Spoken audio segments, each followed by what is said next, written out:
மாணவர்களே, இப்போ நீங்கள் நிறைய பூக்கள், இலைகள், சின்ன சின்ன குட்டி பூக்கள்னு அழகாக சேகரித்து கொண்டு வந்து உங்களை நான் என்ன பண்ணியிருக்கேன், 2 குழுக்களாக பிரிச்சுருக்கேன். 2 குழுவாக தானே இருக்கீங்க? 2 குழுக்களாக பிரித்து உட்கார வச்சுருக்கோம். நீங்கள் அமைப்புகள்ன்ற அந்த பாடத்தில் இருக்கக்கூடிய ஒரு இதோட அமைப்பை நீங்கள் ரெடி பண்ணிருக்கீங்க. பூக்கள்லாம் வச்சு ஒரே சீராக. இப்போ மஞ்சள்னா மஞ்சள், அதை அடுத்து பச்சை போல் 2 குரூப்பை என்ன பண்ணியிருக்கீங்க, கொடுத்த நேரத்தில் ரொம்ப சிரத்தையோடு அழகாக பண்ணியிருக்கீங்க. முதல்ல வாழ்த்துக்கள். கரவொலி எழுப்பிக்கோங்க.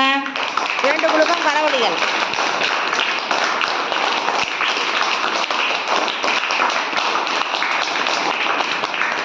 உங்களை மாதிரி அந்த பூக்களை சிரிக்குதா? இல்லையா? 2வது மாணவி சொல்கிறாங்க இல்லைன்னு. அந்த பூக்கள் உங்களை பார்த்து சிரிக்கலையா? அப்போ உங்களோட கற்பனைத்திறன் ரொம்ப குறைவாக இருக்குன்னு நினைக்கிறேன். எனக்கு என்னமோ இந்த பூக்கள்லாம் என்னை பார்த்து ஆஹா நான் நல்லா இருக்கேன் நல்லா இருக்கேன் நல்லா இருக்கான்னு கேட்குற மாதிரி இருக்குது.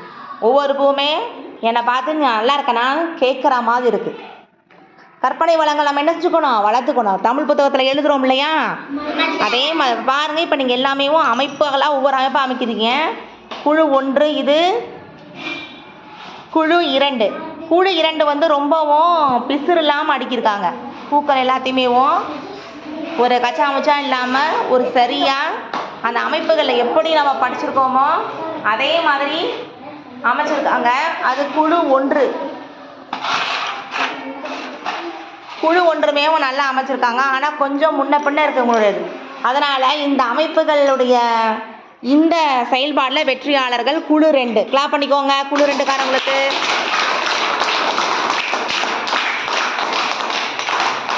ஸோ குழு 2 தான் வெற்றியாளர்கள். இன்றைக்கி நம்ம அமைப்புகளை ஒரே ஒரு பகுதியை மட்டும் பண்ணியிருக்கோம்.